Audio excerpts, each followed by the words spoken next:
Ռուսաստանի նախագահ հունիսի 1-ին զանգահարել էր իմ ծնունդը շնորհավորելու համար, բայց պարզա բացի շնորհավորանքներից մենք նաև գործնական խոսակցություններ ունեցանք եւ մենք պայմանավորվեցինք, որ ընտրություններից հետո ես կմեկնեմ նորից եւ հանդիպում կունենանք եւ բոլոր ընթացիկ հարցերը կլուծենք։ Համոզված եղեք այն հարցերը, որոնց մասին այսօր աղմուկը աղաղակա բարձրացած, այդ հարցերը վերջին 8 տարում տասնյակ անգամներ եղել են։ Եվ այդ բոլոր հարցերը լուծվել են, դուք սկի տեղակել չեք եղել, որ հարցածագել եւ հարցը լուծվել է։ Եվ նաեւ մնացած բոլոր հարցերը կլուծվեն, որևէ վարքյան կասկած չունենա։ Բայց նաեւ ես ուզում եմ ուրիշ բան ասեմ, Ժողովուրդ ջան։ Ուրեմն 2022 թվիներ երևի կամ 23 թվիներ Բելարուսի նախագահ Լուկաշենկոն մի sense հայտարարություն արեց, ասեց դե հայերը ում են պետք, Հայաստանը ում է պետք, Հայաստանը մենակ մեզ է պետք։ Գիտեք, դա մի հայտարարություն էր, որը պետք է ունենար քաղաքական հետևանքներ։ Եվ այսօր էլ ոչ մեկ ուշադրություն դարձրեք։ Տեսել եք, այսօր Բելարուսի նույն նախագահը, որ ասում էր Հայաստանում ում է պետք, Հայաստանը գնալու տեղ չունի, այսօր ընկած համոզումը, որ Հայաստանը ԵԱՏՄ-ից դուրս չգա, բայց Հայաստանը ԵԱՏՄ-ից դուրս գալու խնդիր չի դրել, Ժողովուրդ ջան։ Մենք ուրիշ բան ենք ասում։ Ես իմ մեծագույն խնդիրներն եմ համարում, որ երբևէ որևէ մեկը իրավունք եւ հնարավորություն չունենա, ասի Հայաստանը ոչ մեկին պետք չի։ Հայաստանը բոլորին է պետք։ Այսօր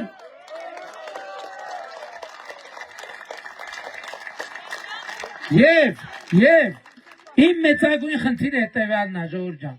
որ Հայաստանի Հանրապետությունը եւ դուք ունենաք այլ ընտրանքներ, անեն չլինի, որ դուք տարբերակ չունենաք, դուք պետք է ունենաք տարբերակներ եւ դուք կունենաք տարբերակներ եւ դուք միայն դուք կորոշեք, թե այդ տարբերակներից որն է ձեզ համար ավելի լավ, դուք ոնց կորոշեք, տենց էլ կլինի, բայց նաեւ ես ուզում եմ ասել, պետք չի մեր ժողովրդին խոսալով ընդգծել այն պոտենցիալ վտանգները, որոնք կարող են առաջանալ։ Դա լավ խոսալու ոչ չի, էթիկա չի։ Ճիշտ խոսալու ոչ այն է, թե մեր ժողովրդին ասենք, թե ինչ նոր առավելություններ կարող են այս կամ այն միավորումը տալ Հայաստանի Հանրապետությանը։ Բայց ես էլի ասում եմ, պատերազմի եռագլուխ կուսակցությունը խնդիր էր դրել, շատ հստակ խնդիր էր դրել, որ մենք Ռուսաստանի հետ կռվենք կոնֆլիկտի մեջ մտնել։ Ես նաև Ռուսաստանի մեր գործընկերներին ասել եմ մենք չենք կռվելու ձեզ հետ, մենք չենք վիճելու ձեզ հետ, մենք բանավեճի լեզվակռվի մեջ չենք մտնելու, մենք հանգիստ, համբերատար, մեր դիրքորոշումները պաշտպանելու ենք։ Մենք Ռուսաստանի Դաշնության շահերի դեմ չենք գործելու, բայց մենք նաև մեր շահերի դեմ չենք գործելու։ Վերջերս, երբ որ ես Ռուսաստանի Դաշնություն էի այցելել, պաշտոնյաներից մեկը ինձ ասեց, գիտեք ինչ, ասեց դուք Եվրամիության հետ որոշ գործակցելով Ռուսաստանի շահերին վնաս եք հասցնում։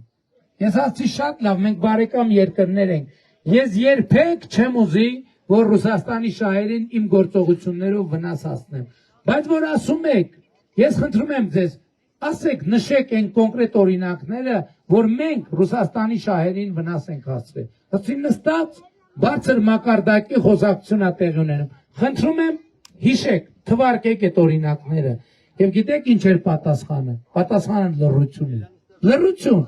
Ոչ մի օրինակ չհնչեց։ Ես մի հատ էլ կրկնեցի հարցը, ասի խնդրում եմ, ասեք ինձ կոնկրետ օրինակ, ինչով ենք մենք վնասել Ռուսաստանի շահերի։ Եվ երկրորդ հարցից հետո էլի պատասխան չհնչեց։ Այնուամենայնիվ, էլի ես ուզում եմ ընդգծել,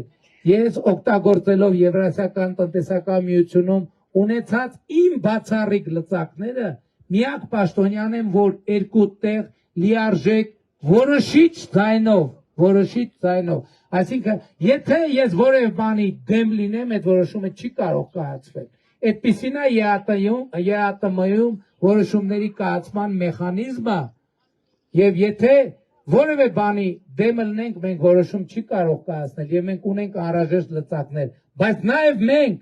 չենք հրաժարվելու Հայաստանի եւ հայ ժողովրդի համար այլ ընտրանքներ ստեղծելու գաղափարից եւ քաղաքականությունից, որովհետեւ ոչ ոք այլևս երբեք չպետք է ասի, որ Հայաստանը գնալու տեղ չունի, Հայաստանը ոչ մեկին պետք չի, Հայաստանը փակուղի է, Հայաստանը փակուղի չի այլևս, Հայաստանը ծայրագավառ չի այլևս, Հայաստանը խաղաղության խաչմերուկ է։